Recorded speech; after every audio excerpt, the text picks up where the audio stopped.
새벽 2시, 사무실에 저 혼자 남았습니다. 모니터 속 성과 지표는 온통 파란불, 하락세입니다. 분명 완벽한 타깃팅이었고 카피도 감각적이었어요. 그런데 왜 고객들은 지갑을 열지 않을까요? 마케팅 5년차, 팀장이라는 직함이 무색하게 저는 오늘 또다시 벽에 부딪혔습니다. 우리는 고객이 합리적일 거라고 착각합니다. 가격이 싸고 품질이 좋으면 산다고 믿죠.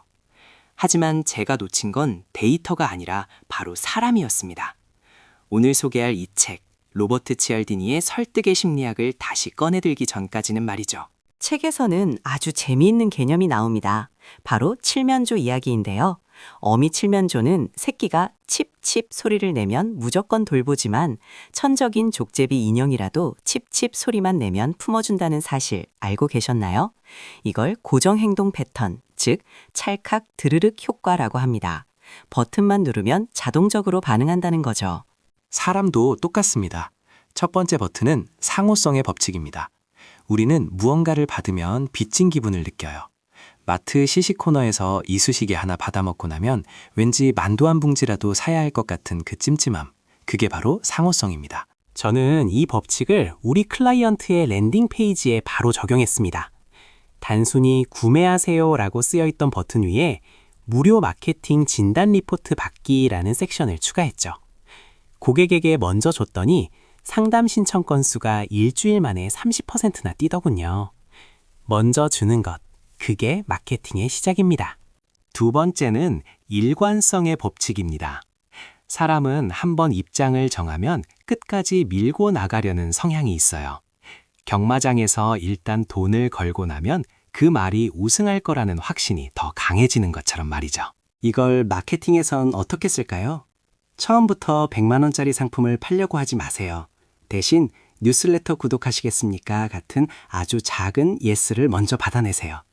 작은 제안에 동의한 고객은 나중에 큰 제안도 거절하기 힘들어집니다. 그게 바로 자신의 결정에 일관성을 지키려는 본능 때문이죠. 세 번째, 사회적 증거의 법칙입니다. 점심시간에 식당 고를 때 어디로 가시나요? 맛집 검색? 아니죠. 줄이 제일 긴 곳으로 갑니다. 남들이 많이 하는 건 옳은 것이다 라는 믿음. 이게 바로 베스트셀러가 계속 베스트셀러가 되는 이유입니다. 저는 상세 페이지 하단에 처박혀 있던 구매 후기를 최상단으로 끌어올렸습니다. 그리고 현재 3,500명이 보고 있습니다 라는 실시간 알림창을 띄웠죠. 결과는 어땠냐고요? 체류 시간이 2배로 늘었습니다. 사람들은 제품을 믿는 게 아니라 다른 사람들의 선택을 믿는 거니까요. 그런데 여러분, 듣다 보니 좀 무섭지 않나요? 우리가 자유의지로 선택한다고 믿었던 것들이 사실은 정교하게 설계된 심리 트릭에 의한 반응이었다니. 하지만 이걸 나쁘게만 볼 건 아닙니다. 복잡한 세상에서 빠른 결정을 내리기 위해 우리 뇌가 만든 효율적인 지름길이니까요. 다시 돌아와서 네 번째, 호감의 법칙입니다. 잘생긴 영업사원의 실적이 더 좋다는 건 불편하지만 사실입니다. 하지만 외모만 호감을 만드는 건 아니에요. 핵심은 유사성입니다. 너도 그거 좋아해? 나도인데? 이 한마디가 논리적인 설명보다 더 강력합니다. 브랜드도 마찬가지입니다. 너무 완벽하고 차가운 기업 이미지는 이제 안 먹혀요. 우리 브랜드가 고객과 비슷한 고민을 하고 있다는 걸 보여줘야 합니다. 그래서 저는 뉴스레터에 제 실패담과 사적인 이야기를 조금 섞었습니다. 그랬더니 답장이 오기 시작하더라고요. 친구처럼 말이죠. 다섯 번째는 권위의 법칙입니다. 의사 가운을 입은 사람이 이 약 드세요 하면 의심 없이 먹죠. 제복, 직함, 명품 같은 권위의 상징물에 우리는 자동적으로 복종합니다. 이걸 마케팅에 적용하려면 전문가의 추천사를 빌려오세요. 아니면 수치로 권위를 만드세요.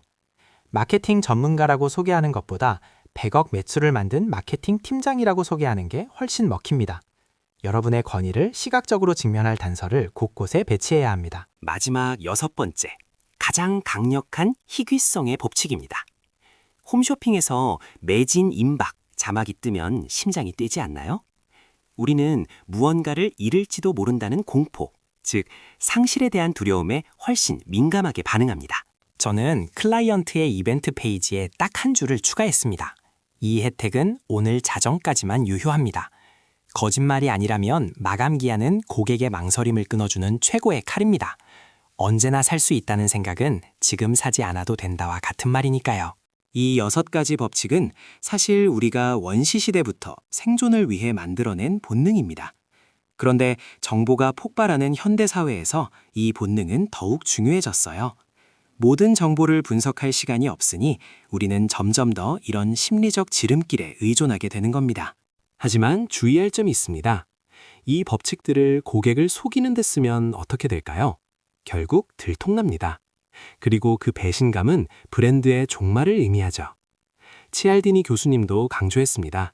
이 법칙은 상대를 조종하는 무기가 아니라 서로 윈윈하기 위한 도구가 되어야 한다고요. 다시 새벽 2시, 사무실입니다. 이제 저는 모니터 속 숫자만 보지 않습니다.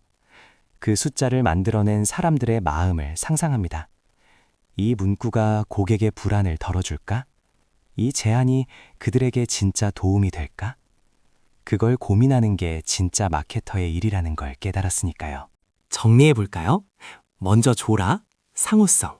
작게 시작하라, 일관성. 남들을 보여줘라, 사회적 증거. 친구가 되라, 호감.